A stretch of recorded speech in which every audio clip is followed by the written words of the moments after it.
kita tuh kayak dibikin untuk harus bersyukur dengan nafas yang kita punya, yang kita bisa hirup setiap hari.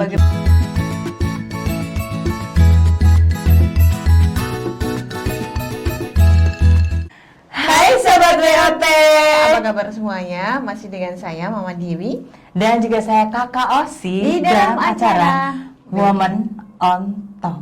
Obrolan Woman on Top, Sobat WOT nih, gitu. Jadi yang ngobrol momen-momen, bukan kemudian Woman on Top ya Kak. Ini juga kita topnya tuh top di atas kursi gitu ya. Karena kita nggak mungkin kalau ngobrol juga sambil berdiri atau sambil lesehan atau sambil dele sambil lesehan gitu kan, enggak ya kan. Iya, jangan lupa like, comment, and subscribe ya. Dan juga share. Sampai bunyi loncengnya tinggi gitu. Share ke teman-temannya dan juga kasih komentar saran-saran gitu. Ada yang pengen jadi bintang tamu nggak sih di WOT? Kasih tahu dong gitu. Iya nggak sih? Ada sih sebenarnya, mungkin ada pada mau gitu kan, Mam. Cuma kan ya ini channel kita kan bisanya baru berdua, Mam. Oh gitu ya? Iya gitu. Jadi nantilah next kita. Jadi bertiga atau berempat itu ya? Bisa ya. Rame-ramean nanti dong, seru. Iya kan, betul. Ini kan lagi masa pandemi masa ini. Pandemi. Jaga kesehatan ya. Betul. Jaga tubuh, keep happy, keep healthy, keep wealthy. Ya, minum air putih, minum vitamin teman-teman BOT ya kan. VTO. Makan yang sering-sering ya kan, makan masker, makan masker. Jangan makan masker ya.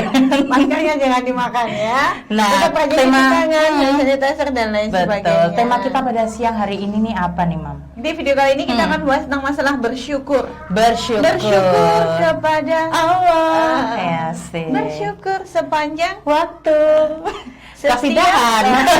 Lama nanti ya. Setiap nafasku, seluruh hidupku, semoga diberkahi Allah. Iya, setiap nafasku. Jadi pernah nggak sih kita bangun tidur kita bersyukur dengan masih bernafas? Harus dong, harus sering kayak setiap bangun tidur tuh kita harus sering mensyukuri diri dengan Kakak menghirup agak manja ya kayak saya nanti jadi takut menghirup apa gitu ya. Kita ambegan ya guys, bernafas gitu ya. Nah, itu kan kita ada O2 masuk ke hidung sampai paru-paru, kemudian jantung terpompa dengan baik, kemudian peredaran darah lancar, itu mahal. Betul, bersyukur kita masih bisa bernafas. Karena contohnya sekarang kan COVID kebanyakan kita masalahnya adalah pernafasan gitu kan, kayak seolah-olah tuh kita jadi kayak dibikin merasakan kalau ini loh O2 tuh mahal. Ya kan teman-teman yang ngerasain mungkin pernah COVID kan kayak sesek Bu, bahkan saya pernah dengar nih teman-teman BOT yang adalah penyintas COVID, mudah-mudahan sehat selalu ya. Semangat. Iya, jadi kan kayak teman-teman yang pernah kena COVID kayak Ustadz Yusuf Mansur ya, dia merasakan bahwa dia kan sering kayak baca Al-Quran terus ya, kan ada tarik napas gitu-gitu, dia merasakan kalau membaca nafas aja tuh membaca Al-Quran aja tuh terengah-engah gitu loh, Mam. Karena COVID itu, jadi kayak bener-bener kita tuh kayak dibikin untuk harus bersyukur dengan nafas yang kita punya, yang kita bisa hirup setiap hari. Bagaimana gitu. Jadi O2 yang selama ini terabaikan, yang kayak kita sepelekan gitu. Minta perhatian kita. Aku tuh mahal loh.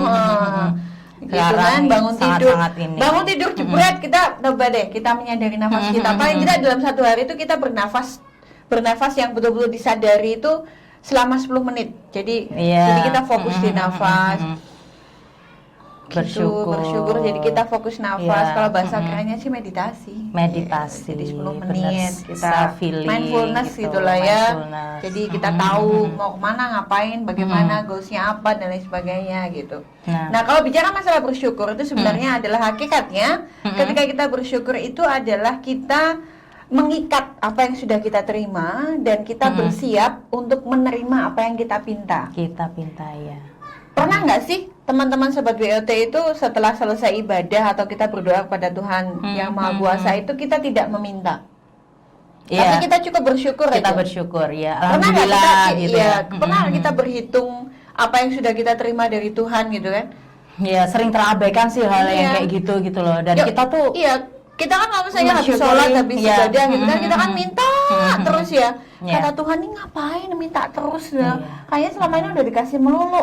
Betul, Tuhan kan juga istilahnya kayak sebenarnya Tuhan tuh bukan sekedar memberikan apa yang kita pinta, tapi itu sebenarnya sesungguhnya adalah apa yang kita butuhkan gitu loh. Jadi dengan segala sesuatu yang telah diberikan tuh kita perlu bersyukur, entah itu hal yang memang kita pinta dan juga kemudian itu juga yang kita butuhkan, atau juga mungkin kita nggak minta, tapi itu yang kita butuhkan dan itu yang Allah kasih. Iya, gitu cuman kadang-kadang loh. gini Kak, jadi kan ada kalau orang yang rambutnya lurus pengen keriting, rambutnya keriting pengen lurus, barangnya kurus pengen gendut, yang gendut pengen kurus itu harus.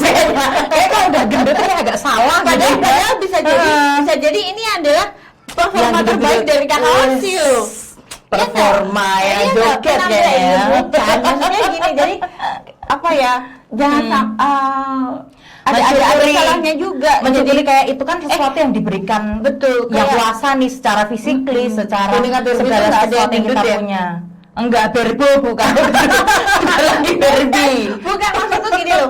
Kadang-kadang perusahaan-perusahaan yang kemudian menciptakan itu tuh kayak body shaming ya, kayak nggak merata gitu loh. Semua nggak sih sahabat BOT, semua diciptakan gitu. Manekin yang ada di toko kan semuanya langsing ya, langsing tinggi, hidungnya mancung, kulitnya kuning langsat gitu kan nggak ada yang gendut.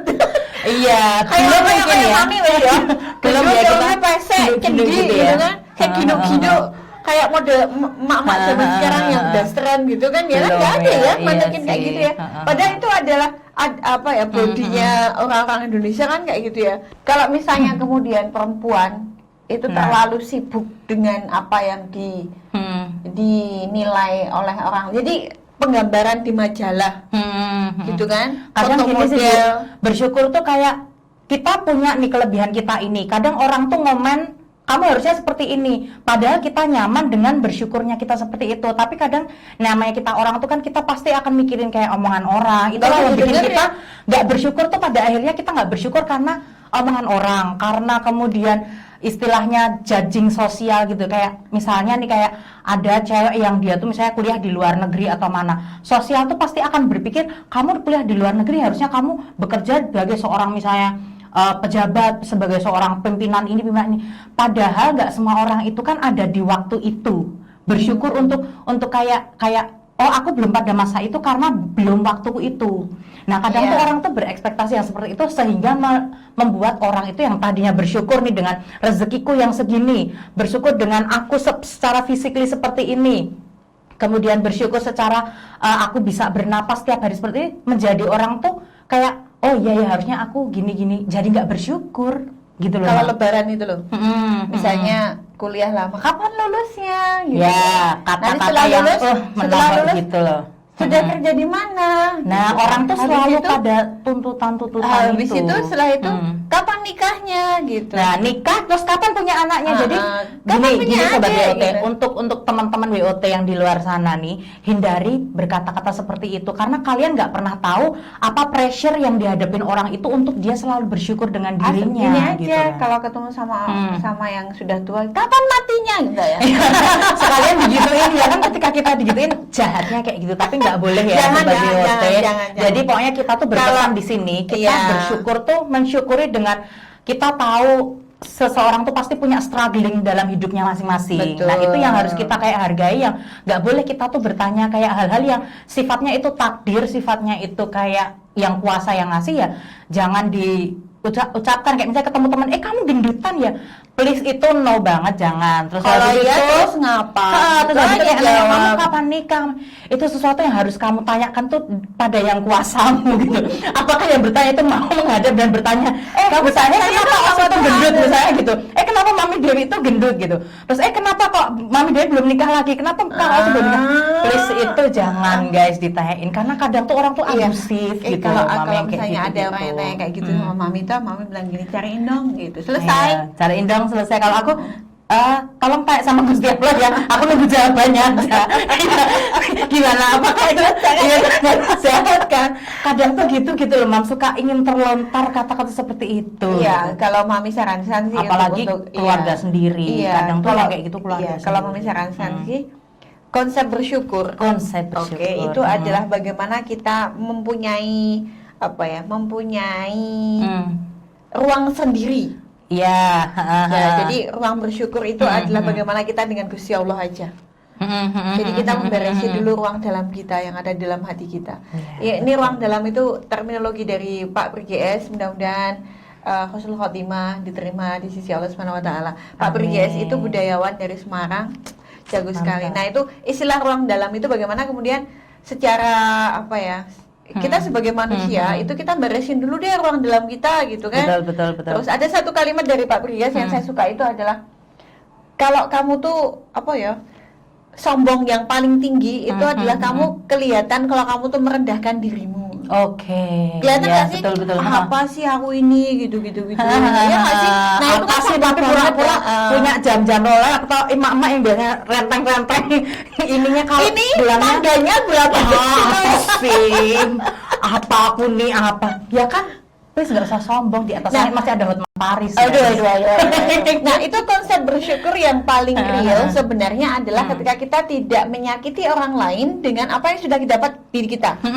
Bener-bener. Karena benar sih Mam, karena kadang gini, misalnya kita pun di antara pertemanan pun gitu, ada teman yang contohnya udah nikah gitu, misalnya kita belum nikah, itu kayak terus kata-katanya, oh ya aku tuh kemarin dibeliin suamiku ini, itu kan ngomong kayak gitu di depan temennya yang belum nikah, itu menyakitkan loh, satu. Terus kemudian temen yang udah dia punya pekerjaan yang settle di satu tempat, mungkin di pemerintahan, bahkan dia punya jabatan misalnya gitu, kemudian dia berbicara kayak, oh sorry aku kemarin ini nih dikasih laptop mahal sama atasan aku.